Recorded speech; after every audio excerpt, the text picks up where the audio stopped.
पीछे एक साधक ने वृंदावन में कहीं मोबाइल से गलत देखने का अभ्यास बना लिया और उसे त्याग नहीं पा रहा था। अब सत्संग था नहीं, सत्संग हो तो फिर निकल जाएगा। वो उसी में डूब गया और अपने शरीर को पूरा कर दिया, अर्थात आत्महत्या कर ली। एक बार बताया था सत्संग में, वही प्रसंग थोड़ा सा छिड़ा। सब संत भगवान विराजमान, 1000 बार अगर हम गिर जाएं तो भी हमें शरीर छोड़ने की बात नहीं सोचेंगे। गिरता वही है जो दौड़ता है, जो गिरे पड़े हुए हैं, चल ही नहीं रहे, वो क्या गिरेंगे। साधक को हर गिरने में एक उपदेश मिलता है, हमसे त्रुटि कहां होगी। पर यह बल सत्संग से मिलता है। यदि सत्संग मिले तो 1 मिनट में ऐसे निराश नहीं होना। किसी भी साधक को ध्यान रखना, हमारा बल भगवान है। कोई हम में त्रुटि है, कोई अभिमान है, कीन हो इस कभों अभिमाना, सुख हो वंचा कृपा निधाना। बहुत ये गूढ़ बात है। साधक में कहीं न कहीं थोड़ा जितेंद्रियता का, साधुता का, दिव्यता का अभिमान हो जाता है। उसका नाश करने के लिए उसको घुटने टेकने पड़ते हैं माया के आगे। तब उसको लगता है नहीं, सर्वलोक महेश्वर भगवान ही मुझे चला रहे हैं, मेरे में कोई सामर्थ्य नहीं। कभी ऐसी किसी के साथ घटना घट जाए तो आपको प्रायश्चित होगा, क्योंकि भक्त हैं, आपका हृदय जलेगा, दंड मिलेगा, निंदा होगी, अपमान होगा। लेकिन आपको निराश नहीं होना। आपकी परम पदवी को कोई भी बाधा नहीं पहुंचा सकता। ये ध्यान रखना, हमारे शब्द याद रखना। कभी कदम पीछे मत चलाना, आगे ही बढ़ाना। ये संसार नहीं जानता। तभी हम कहते हैं कि संतों के पास बैठकर जो सुना जाता है उनके अनुभव सुने जाते हैं। शास्त्रों में तो सब लिखा ही है, लेकिन जो शास्त्रों में लिखा है उसका उन्होंने साक्षात्कार किया है, फिर अनुभव करके बोल रहे। तो इस बात को समझे, 1000 बार त्रुटि हो जाए, गलती हो जाए, हम ये नहीं कहते गलती करो, लेकिन 1000 बार गलती हो जाए तो भी हमें प्रभु का मार्ग नहीं छोड़ना और अपने शरीर को किसी भी तरह से बाहरी दंड नहीं देना, आंतरिक दंड देना है। उपवास के द्वारा, कम आहार के द्वारा, परिक्रमा, नाना प्रकार की तपस्या का अनुष्ठान करके भस्म कर दो अपनी वासना को और प्रभु को प्राप्त करो। शरीर छोड़ने से आत्महत्या करने वाले की वो दुर्गति होती, भूत बनता कोई भी हो, चाहे साधु वेश में चाहे गृहस्थ में हो। पक्का समझना, आत्महत्या करने वाले को भूत योनि की प्राप्ति होती है और बड़ी दुर्गति होती है उसकी। एक बूंद पानी पीने को नहीं मिलता। पानी की प्यास की कीमत वही जानते हैं जिनको प्यास होने पर पानी नहीं मिलता। तुम क्या जानो, एक बूंद पानी उस जीवात्मा को नहीं मिलता जो प्रेत योनि को प्राप्त होता है, तो पागल बना घूमता है। फिर किसी निकृष्ट आचरण वाले के ऊपर सवार होकर तब वो अपनी प्यास बुझाना चाहता है। इसलिए इस मार्ग में चलने वाले पथिक को इतनी हिम्मत होनी चाहिए। लोका स्वच्छंद निंदाम बिंदधति यदि में किम ततो दीन दीनम। मैं दीन नहीं बनूंगा उस समय। ये हमारी बात को पकड़ना। हमारी निंदा हो रही, तिरस्कार हो रहा, अपमान हो रहा है, अगर गलती नहीं हुई तो दीन बनने की तो बिल्कुल आवश्यकता नहीं। अगर गलती हो गई तो भी दीन बनने की आवश्यकता नहीं। क्यों? क्योंकि कुश्ती लड़ने वाला ही हारता है, देखने वाले तो केवल तालियां बजाते हैं। सदैव विजयी नहीं रहता, कभी कभी दांव चूक जाता है, दोबिया पछाड़ में गिरता है। ऐसे ही है, हमारा युद्ध हो रहा है काम से, क्रोध से, लोभ से, मोह से, मद से, मत्सर से। ये क्या जाने, संसारी क्या जाने। मानो 30 वर्ष लड़ते हुए उसे व्यतीत हो गए, कभी घुटने नहीं टेका, लेकिन अगले मिनट में चूक हो गई और घुटने टेक दिया। अब संसार उसकी पराजय की निंदा करेगा। लेकिन हम उस उपासक को सपोर्ट करते हुए हृदय से कहते हैं, कभी ने घुटने टेका, फिर खड़े हो और दौड़ प्रभु की तरफ। देख तो संसार पर विजय प्राप्त कर ही लेगा। नामे भक्ता प्रणश्यति। ये जरूरी नहीं है कि हम अपने शरीर को त्याग दें, क्योंकि ऐसे प्राय जिनको सत्संग नहीं मिलता ऐसा कर देते हैं। निष्ठावान त्रिभुवन पर विजय प्राप्त करता है। लोका स्वच्छंद निंदाम विंधत, चाहे कोई कितनी निंदा करे तुम्हें फर्क नहीं पड़ना है। और फर्क पड़ जाता है तब जब सत्संग नहीं मिलता। ये हम आपको सत्य कहते हैं। सत्संग में बड़ी सामर्थ्य है। संतों के वचन अमोघ अमृत होते हैं। सत्संग ही बचाता है, संत वाणी ही उठाती है हमको। नहीं तो कभी कभी ऐसी दशाएं जीवन में होती हैं कि साधक निराश हो जाता है। जिसको किसी को कट व्यवहार नहीं करते, किसी से कोई मतलब नहीं रखते, अपना लक्ष्य केवल, फिर भी गाली दे रहे, फिर भी ऐसे ऐसे षड्यंत्र रच रहे, फिर भी प्रतिकूलता। हे नाथ, ऐसा क्यों हो रहा है? ये कमजोरी हमारी है। इस कमजोरी को संत वाणी दूर करती है। पक्का जब जब जीवन में कहीं कमजोरी आई तब तब संत वाणी ने हमें उठाया, संत संग ने हमें उठाया। ये हमने जीवन में देखा है। कभी भी हम जहां निराश होने का अवसर आया वहीं संत भगवान पधारे और ऐसे वचन बोले कि हृदय गदगद हो। कहीं भी कभी भी कोई भी घटना ऐसी जिसमें हम निराश हैं, सामने देखा है कि संत भगवान खड़े हैं और कोई न कोई ऐसे वचन बोले जिससे निहाल हो गए। तो सत्संग के द्वारा ही हमको ऐसी सामर्थ्य मिलती है कि हम निंदा को सह सके। फिर कह रहे हैं सर्वम चेता स्यात् कुटुंब किमिव मम ततो दुर्दशाः स्युस्तता किम। मेरे परिवार के सब लोग मुझे छोड़ दें, पक्का छोड़ देंगे, क्योंकि जहां जहां राग है वो हरि हटाएंगे, छोड़ देते हैं। जब आप सच्चाई से भजन करोगे, डरना मत। सच्चाई का जब जिस दिन भजन होगा तो परिवार का राग छूटेगा, पर परिवार में भगवत भाव रहेगा।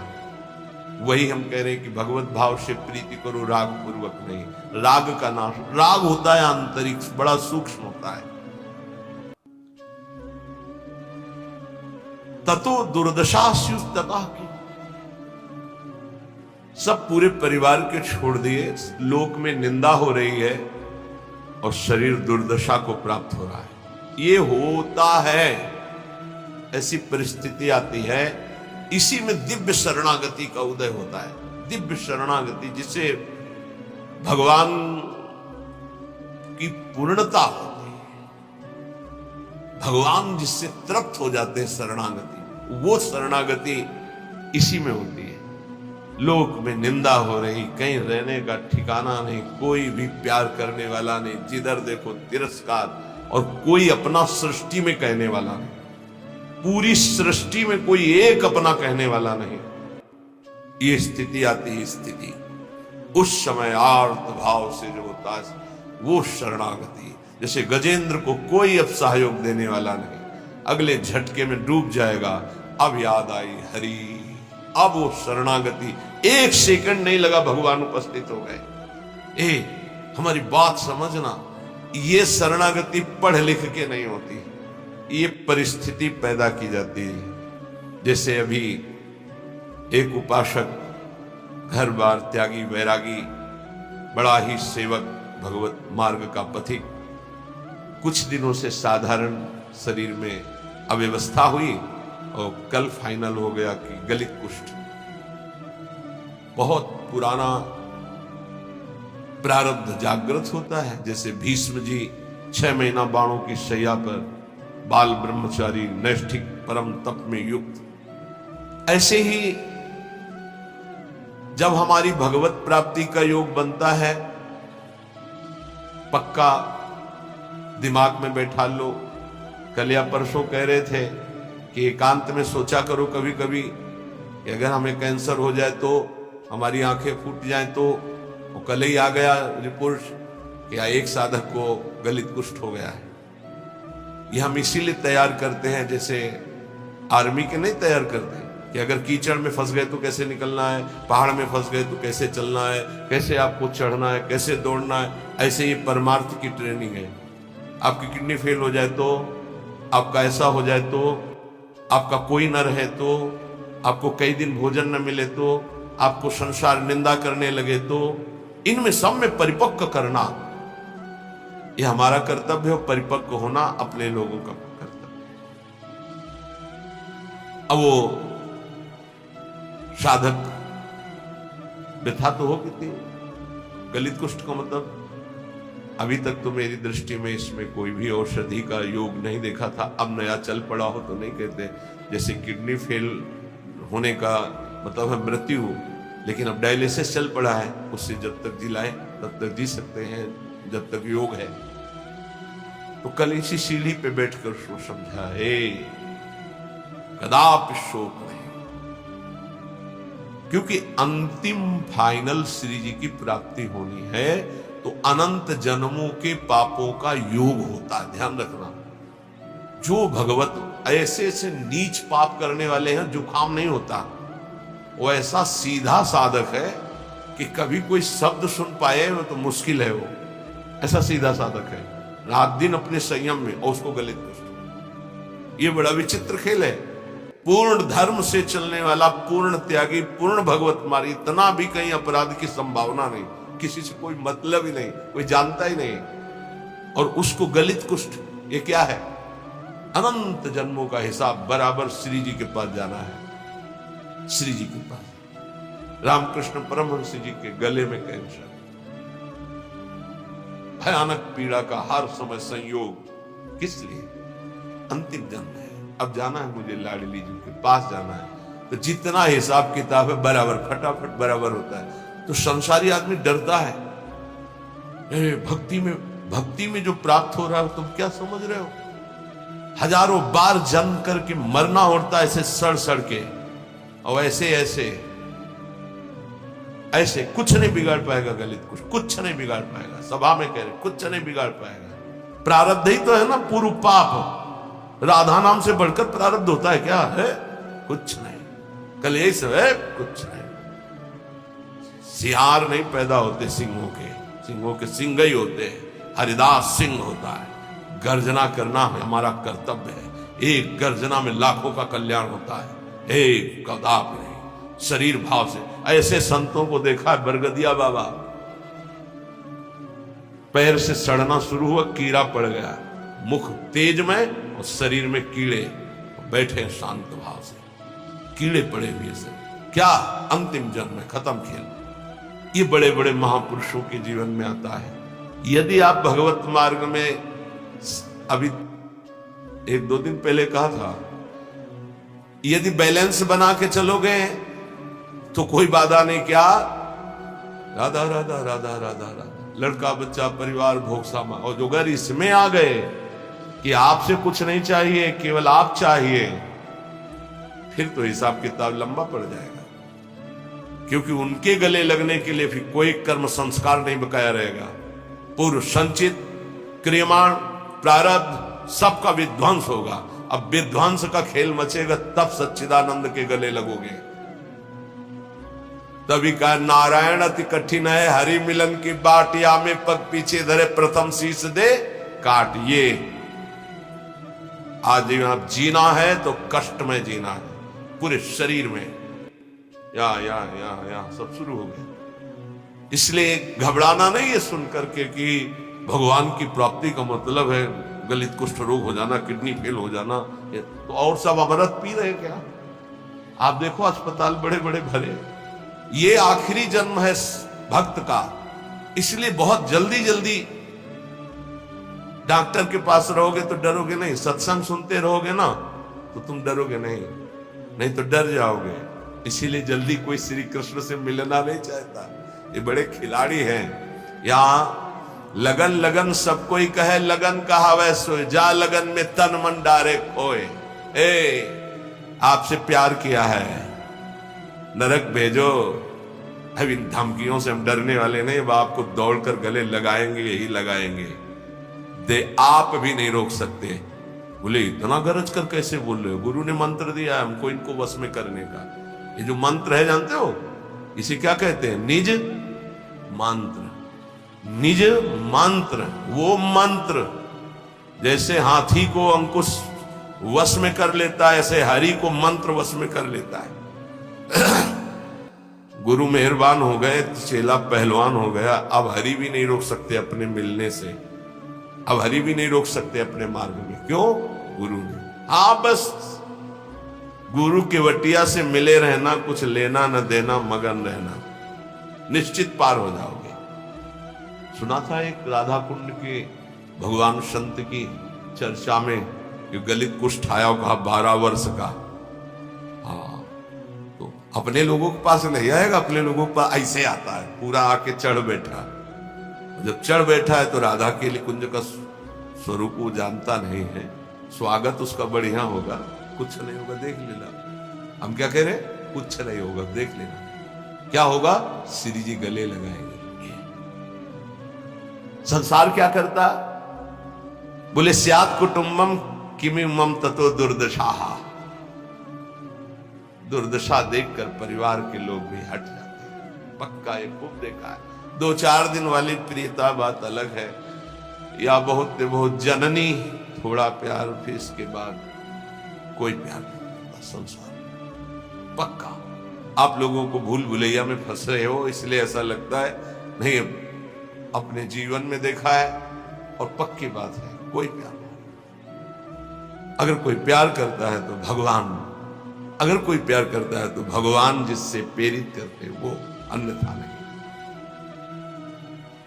दुर्दशा स्युस्ततः कि मेरी दुर्दशा हो जाए तो अभी मेरा क्या। जब कोई होता है तो उसमें बैठकर वो बोलती है, और जब कोई प्रकट में नहीं होता है तो वो स्वयं बोलती है। तो धन्य है उसका जीवन कि जब शरीर दुर्दशा में हो और कोई प्रकट में पास न हो तो ये लाडले दोनों खेलते खेलते आ जाते हैं, प्रिया प्रीतम बात करते। ये कथा नहीं कह रहे, ये व्यथा कह रहे हैं। हृदय की जब व्यथा उत्पन्न होती तब कथा की रचना होती, तब उसकी जीवनी की रचना होती। दुर्दशा मांगो, मांगोगे, कोई हिम्मत है किसी की कि प्रभु मुझे ऐसी दुर्दशा दे दो जिसमें आपके सिवा कोई भी ना हो। और ये संसार, जिस कमरे में आप होगे उस कमरे की खिड़की में भी नहीं झांकेगा कि कहीं ऐसे न कह दे, बुला न ले। पक्का खूब अच्छे से देखा है, खूब अच्छे से देखा। ये बात बहुत इसलिए रुक रुक के कह रहे हैं कि जीवन में सबके आता है, सब दिन होत ना एक समान। एक दिन तुम सुख से इतराते हुए छाती फुलाकर अभिमान से डोल रहे हो, जब तुम्हारे कर्म का परिणाम आएगा तो छाती फुला के फिर सहने की ताकत नहीं होगी। इसलिए अभिमान मत करो, पाप मत करो। पीछे का हिसाब ही इतना है, लाखों बार जन्म ले तो भी हम नहीं भोग पाएंगे। उसको मिटाने के लिए मानव देह मिला है, खूब नाम जप करते हुए उसको मिटा दो। सेवाधीशश्च न स्याद् यदि किमुत्ततः श्रील वृंदावने हम। अगर मेरी ऐसी शरीर की दुर्दशा और सेवा नहीं बन पा रही भगवान की तो मुझे कोई फर्क नहीं। क्यों? क्योंकि मैं पड़े पड़े रोते हुए उनकी सेवा करूंगा। एक होती सामग्री से सेवा और एक होती रुदन से सेवा। तो यहां कह रहे हैं सेवाधीशश्च न स्याद् यदि किमुत्ततः श्रील वृंदावने हम। अब हमसे प्रगट सेवा भी नहीं हो पा रही तो मुझे क्या, क्योंकि मैं हूं तो ना उनका। ये देखो, ये हिम्मत, ये निष्ठा बहुत जरूरी है। ये इसलिए कि आज आप स्वस्थ हैं, आप परिक्रमा दे सकते हैं, सेवा कर सकते हैं। कल ऐसी भी स्थिति आ सकती तो क्या। कभी कभी सोचते थे जब रात के 8 बजे स्नान कराते थे, हिम्मत बनाई रात्रि तक उठ पाए, श्री जी को स्नान करा रहे धीरे से जैसे बना, तो सोचते थे श्री जी आपकी सेवा कैसे होगी। आज हमारे तो 2 हाथ नहीं सेवा कर पाते, लेकिन आज सैकड़ों हाथों से श्री जी को दुलार हो रहा है। ये उनकी महिमा। सब 9 अवस्था के सब पढ़े लिखे संत जो अपने जीवन को सांसारिक उन्नति में चढ़ाना चाहते थे, बड़े बड़े सर्टिफिकेट डिग्रियां लिए हुए हमारे श्री जी की सेवा में लगे हुए हैं, और ऐसे मनोयोग से लगे हैं, पूछो मत। भगवान सदैव कृपा करते रहे हमारी लाडली जी की सेवा में, ऐसी इनकी रुचि बनी रहे। कभी कभी जब श्री जी को श्रृंगारित देखते हैं, इन सब का प्रयास देखते हैं, तो ऐसा लगता है कि हमारी एक एक वृत्ति जो सेवा की थी वही इनके रूपों में आकर के विराजमान हुई है। जैसा हृदय से चाहते थे, भावना में करते थे, वही प्रगट में आज सेवा। अगर शरीर से सेवा भी न बने तो हमें क्या, क्यों मैं आपका हूं, आपके निमित्त पड़ा हूं। यथास्यांभस्यास्थाय धैर्यम, ये बहुत बढ़िया श्लोक भगवत प्राप्ति के लिए कहे, बहुत जोर की बात इस श्लोक में कहे। जैसी भी परिस्थिति रखोगे मैं धैर्य नहीं छोड़ूंगा। ए हरि आपसे है, आप जैसी परिस्थिति देना चाहो दे दो। क्या लोक में स्वच्छंद निंदा कराओ, लोग अपमान कर दे, तिरस्कार कर दे, तो भी मैं दीन नहीं होऊंगा। दीन का मतलब हाय हाय अब हमारी सब निंदा करने वाले, कोई हमारा नहीं, ऐसा कभी नहीं होगा। यदि हमें कुटुंब परिवार छोड़ दे, शरीर हमारा दुर्दशा को प्राप्त हो जाए, प्रगट में सेवा भी ना कर पाऊं, तो भी स्थास्याम्यास्थाय धैर्यम मम निज परमाभीष्ट सिद्धिर भवत्रे, मेरे को भगवत प्राप्ति से अब कोई नहीं रोक सकता, क्योंकि मेरा धैर्य है कि मैं प्रभु का हूं। हमारे माई श्यामाजू को राज अब इसी से भगवत प्राप्ति होगी, पक्का होगी। यही हम कई बार समझाना चाहते थे, जो आज इस श्लोक में निकला है। कैसी भी परिस्थिति हो, भजन भी ना बने तो भी भगवत प्राप्ति होगी। बोले भजन के बिना भगवत प्राप्ति कैसे होगी? भरोसे में, भरोसे में। आगे पड़ा जटायु देखा, सुमिरत राम चरण की देखा, भगवान के चरण। मानो दुर्दशा है शरीर की, कोई पास नहीं, नाम से कोई साधन बन रहा है ना कोई भजन। भारी पीड़ा है तो भजन भी नहीं बन रहा है, तो क्या? बस आशा है, आप भरोसा है आपका कि आप बड़े कृपालु, आप अपनी कृपा से मुझे मिल जाओगे, अपने समीप बुला लो। पक्का श्रीपाद कह रहे निज परमाभीष्ट सिद्धिर भवित्री, हमारा जो अभीष्ट था भगवत प्राप्ति वो पक्का हो जाएगी। बस क्या? धैर्य मम, मेरा ये धैर्य विचलित ना होने पावे, कुछ भी हो जाए। देखो इसमें ये नहीं देखा जाता कि इस समय इसकी परिस्थिति क्या है। हमारे प्रभु ये नहीं देखते, वही तो देते हैं। वो ये देखते हैं इस समय इसकी स्थिति क्या है। अंदर में जो हमने भरोसा पाला है जीवन में, वो कभी कहीं भी नहीं छूट सकता। हम माने कि नाम जप नहीं हो रहा, वाणी पाठ नहीं हो रहा, माना कि हमसे सेवा नहीं हो रही, माना कि हमारे अंदर कोई अब भागवतिक विचार भी नहीं रह गए, लेकिन ये जो एक झीना सा धागा है कि मैं श्री जी के भरोसे हूं, इसको कौन तोड़ सकता है? इसी से भगवत प्राप्ति होती है, इसी भरोसे से। व्यास भरोसे कुंवर के सोवत पांव पसार, अर्थात मैं निश्चिंत होकर पड़ा हूं, मुझे निश्चित भगवत प्राप्ति होगी। जो श्रीपाद करे मम निज परमाभीष्ट सिद्धिर भवित्री, बहुत जोर की बात है। हर उपासक के लिए ये अध्यात्म की चरम सीमा की स्थिति की बात है। इस पर विश्वास कर लो अगर कर पाओ। कैसी भी परिस्थिति हो, मैं श्री जी का हूं, श्री जी का ही रहूंगा, चाहे कितना भी कष्ट आ जाए, निश्चित भगवत प्राप्ति हो जाएगी। निश्चित आपको वो परम सिद्धि प्राप्त होगी जो किसी साधना से नहीं प्राप्त होती है। जब तक शरीर स्वस्थ है तब तक कचाई न रखो। कल चर्चा हो रही थी काचे धर्मी की, उसमें जो शेष है उसको श्रवण करो तो कच्चाई दूर हो जाएगी, तो निष्ठा आ जाएगी, सच्चाई धैर्य आ जाएगा। श्री सेवक जी महाराज कह रहे हैं कि जब आपने शरणागति हरिवंश चंद्रजू की ले ली, ध्यान से सुनिएगा, लोगों के मन में कई तरह की शंकाएं रहती हैं, इनका त्याग कर दो। गीता जी में भगवान ने कहा ये यथा माम प्रपद्यन्ते दास तथैव भजाम्यहम्, मुझे जैसे जो भजते हैं मैं उनको वैसा ही भजन में अनुभव हो। अब आप प्रभु को पत्नी रूप से भज रहे हैं तो वही बैठे हैं तुम्हारे पास, तुम्हें समझ में नहीं आ रहा। पुत्र रूप से भज रहे हैं तो पुत्र रूप में वही बैठे हैं। ये था माम प्रपद्यन्ते, इसको बहुत सरलता से देख लो। आप जिस रूप में प्रभु को देखना चाह रहे हैं वही रूप प्रभु दिखा रहे हैं। अब हम निकुंज उपासी हैं, हमारी उपासना का एक विशुद्ध मार्ग है। क्या विशुद्ध मार्ग है? जिसमें हमारे आचार्य और रसिक महापुरुष गए, हम उसी मार्ग के पथिक हैं। हमें बाहरी उपदेश नहीं सुनना। क्या बाहरी उपदेश? आज तो अमुक व्रत है, आज ऐसा है, आज ऐसा। देखो, बहुत शास्त्रों का सम्यक आराधन करके बोल रहा हूं, ये ना समझो कि मुझे पता नहीं। जैसे किसी का प्रश्न आता है कि बिना तुलसी के ठाकुर जी का भोग नहीं लगता, ये जानते हो कहां आता है? जहां हरि चरणों की उपासना है, खूब विशुद्ध भाव से इसका मूल जड़ तक चिंतन करने वाला ये भाव है। कोई ऐसा ना समझना कि बाहरी। तुलसी जी कौन है? वृंदा। कौन सी वृंदा? यहां वृंदावनेश्वरी की सखी वृंदा सखी नहीं, ध्यान रखना, ये वृंदा सखी नहीं, ये अधिष्ठात्री हैं। अनादि वृंदावन, अनादि वृंदा सखी, ये वो वृंदा जो नारायण को पति रूप में बनाना चाहती थी।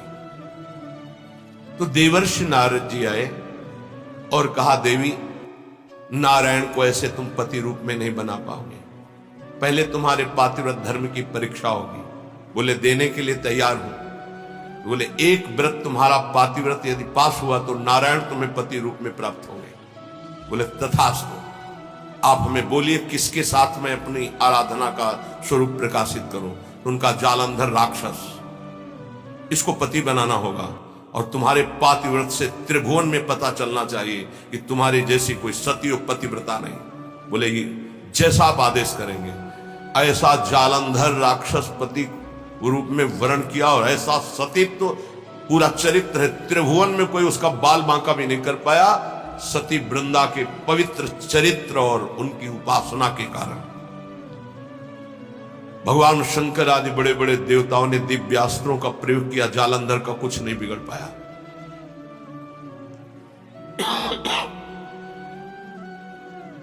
भगवान श्री हरि से प्रार्थना की।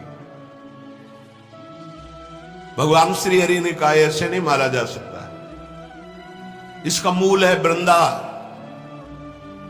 अगर उसका सतीत्व भंग हो तो ही मारा जाएगा। तो बोले, नाथ आप ही इसको देख सकते हैं। तो उन्होंने कहा, मुझे ही पति रूप में प्राप्त करने के लिए उसने तपस्या की थी, मैं जा रहा हूं। नारायण रूप से नहीं गए, छल किया।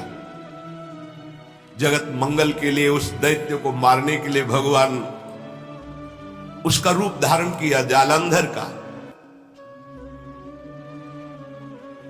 जब सतीत्व भंग हुआ तो उसे होश आया। उसने कहा, मेरे पति जैसी चेष्टा नहीं, कौन हो? क्योंकि आप में असीम सामर्थ्य, असीम सौंदर्य, असीम सुख मेरे पति नहीं हो सकते, क्योंकि मैं जानती हूं कौन है। जालंधर राक्षस आप वो नहीं हो। आप कौन है? अपने रूप में भगवान। तो उन्होंने कहा, माना कि आपके लिए ही तप कर रही थी, लेकिन इस समय मेरा पति जालंधर, अब मैं मानती हूं मारा जाएगा, क्योंकि मेरा तप नष्ट हुआ। मैं आपको शाप देती हूं, आप पाषाण रूप हो जाए। तो नारायण शालिग्राम बन गए। तो कहा, मेरे लिए ही तूने तप किया था, नारद जी ने तो तुझे पातिव्रत धर्म की परीक्षा के लिए जालंधर को व्यर्थ में मुझे शाप दिया, इसलिए मैं शाप देता हूं, तुम वृक्ष रूप हो जाओ। वही तुलसी जी का व्रत। तो बिन तुलसी हरि एक न मानी, नमो नमो तुलसी महारानी, नमो नमो। शालिग्राम की सेवा तभी पूर्ण मानी जाएगी जब तुलसी जी होंगी। और वही पद्धति वैष्णव जनों ने अपनाई, भोग की। लेकिन हमारे यहां प्रिया और लाल और सब सहचरिया हैं। तो यहां वो वृंदा नहीं है, यहां वृंदावनाधीश्वरी की नित्य सहचरी वृंदा, जो वृंदावन की अधिष्ठात्री देवी, तो वृंदावन अनादि और वो देवी अनादि। तो यहां तुलसी जी का प्रवेश चरणों में है, ना कि भोग में है। चरणों पे तुलसी जी चढ़ाई जाती है। और यहां महारानी की जय बोली जाती है और किसी की जय नहीं बोली जाती कि आज अमुक व्रत की जय, अमुक नहीं। यहां मेरी महारानी श्री राधा रानी, जाके बल में सबसों तोरी लोक वेद कुल कानी। ये वृंदावन है, ये वृंदावनाधीश्वरी प्रेम रंग को प्रदान करने वाली, लाल को अधीन करने वाली महान, जिनकी चरण रज में अनंत शक्ति विराजमान, उन स्वामिनी की शरण